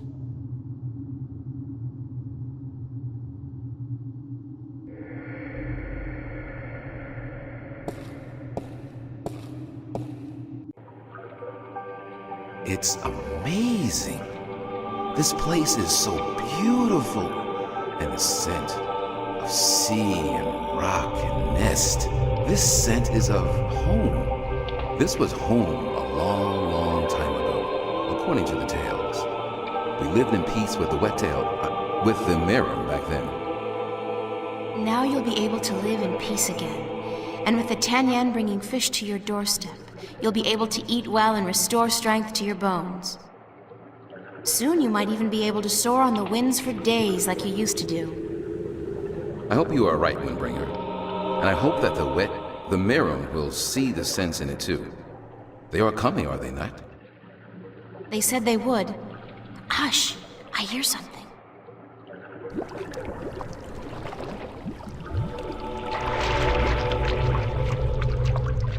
We are here, Water Stiller, as was promised. Good. Now, as representatives of your respective peoples, you, the Queen of Amiram City, and you, guard to the Elation Teller, must fulfill the prophecy and join the two parts of the one stone. We hope that our peoples may be joined again, Elation, and that we may live in peace and prosper. As do we, Merim. And we pledge to do all we can for this to happen.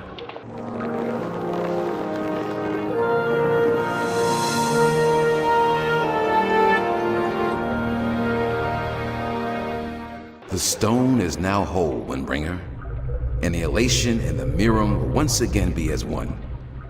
You may take it with you. Thank you. The both of you. Come now, April, and we will take you to our sleeping god. May his wisdom guide you and lead you down the right path.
It's the second half of the piece of the stone disc entrusted to the Elation and the Merim a long time ago.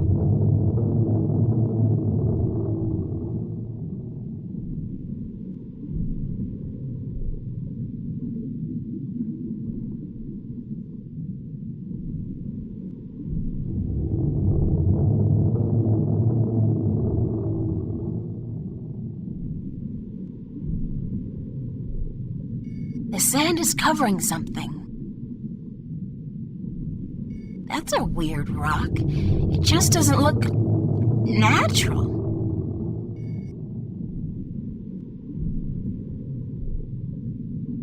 Feels more like a shell than a rock. I don't think it's a rock. I think it's alive!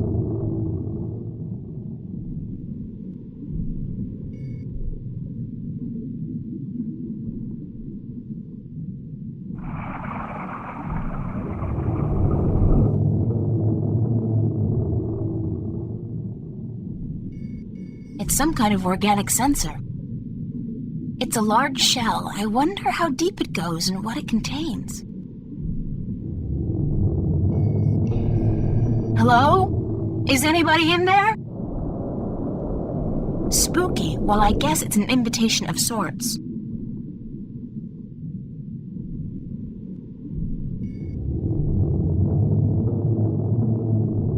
It's soft and spongy.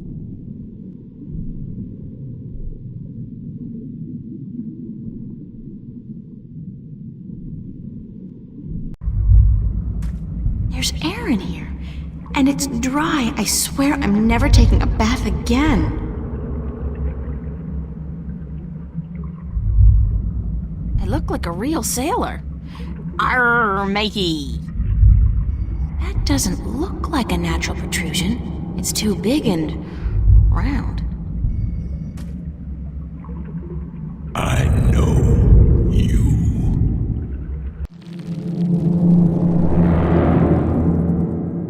Do not be afraid. I know what you are. You do? Yes. Yes. What would you hear? I do not like to be disturbed. I wish to be left alone. I wish to rest until the day of ascension.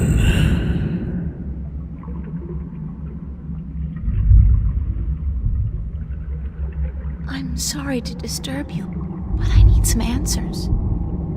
Everyone needs answers. Everyone has questions. I am not the oracle. I cannot answer all your questions. I don't expect you to answer all of them, but I was hoping for an answer to at least some of them. Then ask and be gone. What am I? What do you mean? You said you know what I am. What am I? You do not know.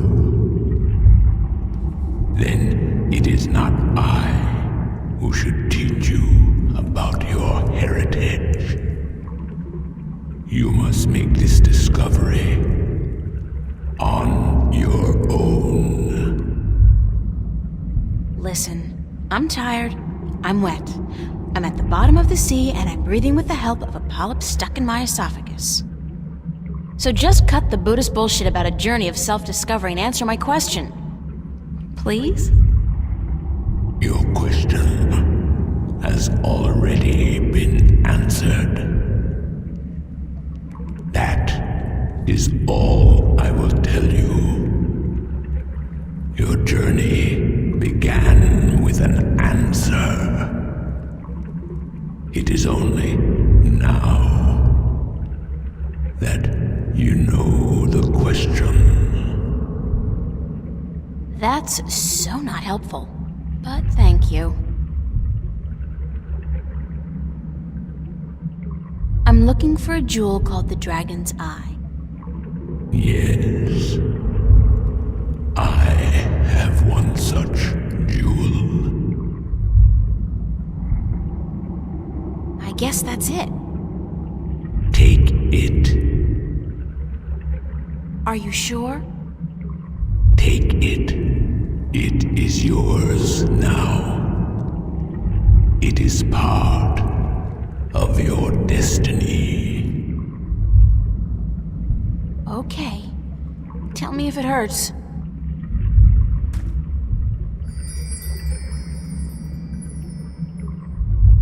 What is the Day of Ascension? The day when the kin return home.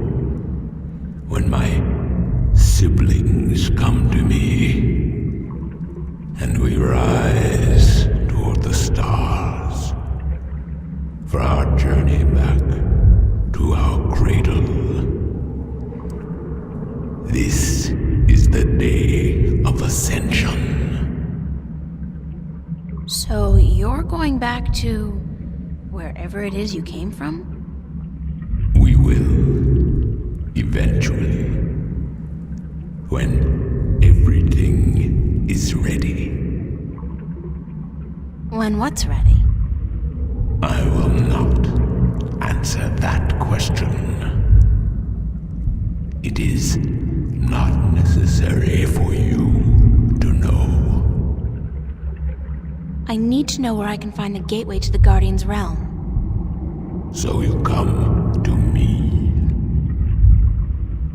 They told me, well, they as in the few people who could tell me anything at all, they told me that if anyone would know, it'd be you. I know.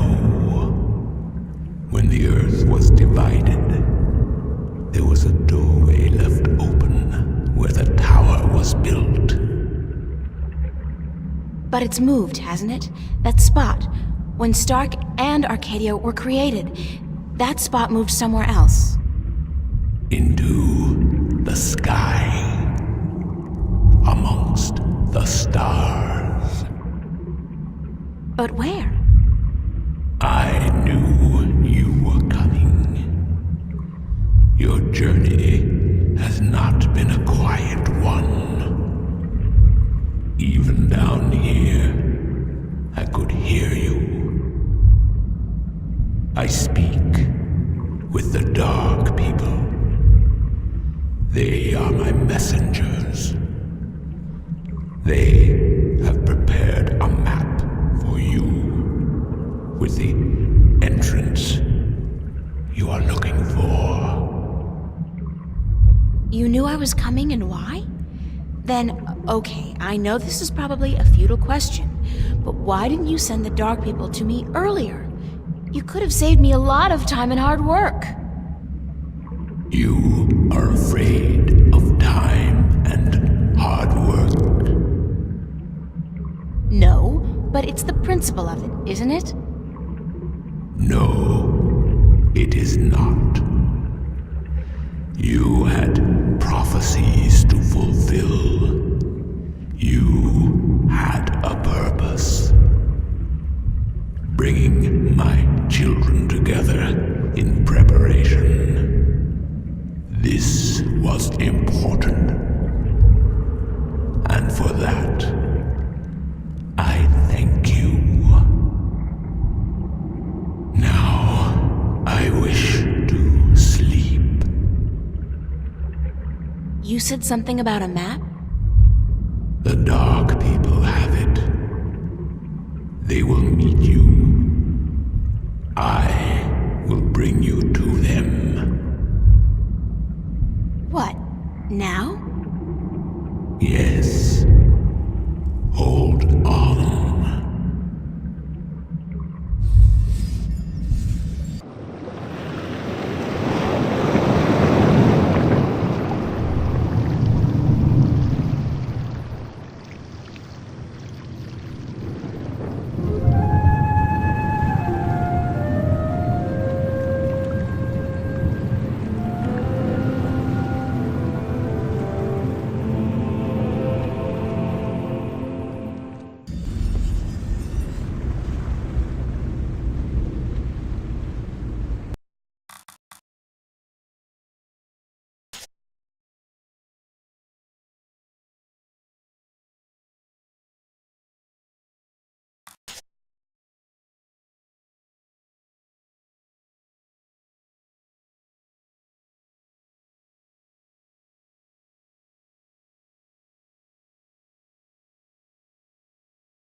The ship is enshrouded in a thick fog, very mystic-like.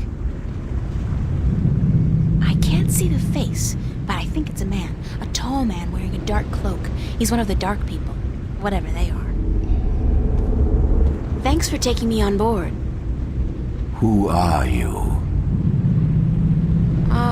Well, I thought you... I mean, didn't the old dragon... Well, I'm April Ryan, from Stark, and I guess you're a dark person. But who are you? I'm just a student. Not anybody special. You are special. Who are you? I'm not. I'm just... I'm the Windbringer. I'm the Water Stiller. I'm April Bondu Mbata of the Banda and the Venar Kangang La. I'm a shifter. I will someday become the 13th Guardian, the protector of the balance. And I'm April Ryan.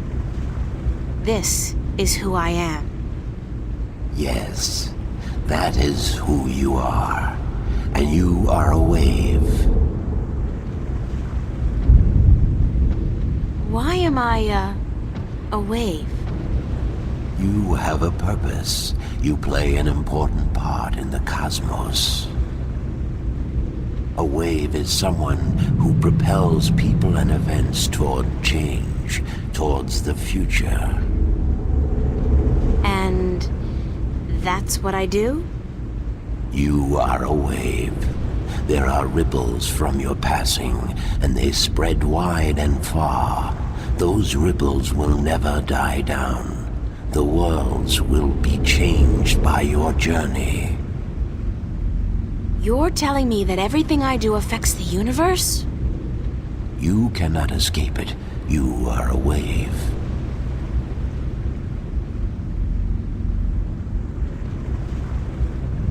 The ancient dragon, the blue of the Drake kin, told me you had a map for me. A map of stars, yes. It was made for you in our library and given to me to hold. It is yours now. Keep it well. It is the only one.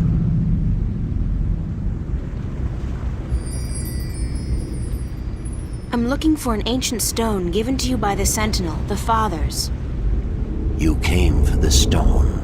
Of course we have it with us. Our ship would not have been chosen to meet you were it not for the stone we carry with us. Everybody's just waiting around for me to show up, so that they can give me stuff. Who knew adventuring was going to be this easy? It will not always be so easy. Of that I can assure you. But here is our stone. We entrust it to you, as we were instructed to do when the Fathers first entrusted it to us.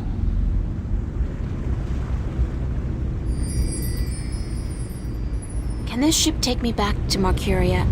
I mean, would you mind? We will bring you to Marcuria henceforth. It will take the night, but we will be there at first light. That's fine. Thanks a lot. You are free to rest here, to sleep, while we travel. The flames will keep you warm, but do not move too far away. My brothers are not friendly with outsiders. They do not take kindly to intrusion. I'll keep that in mind. I'm staying right here. Good. Sleep.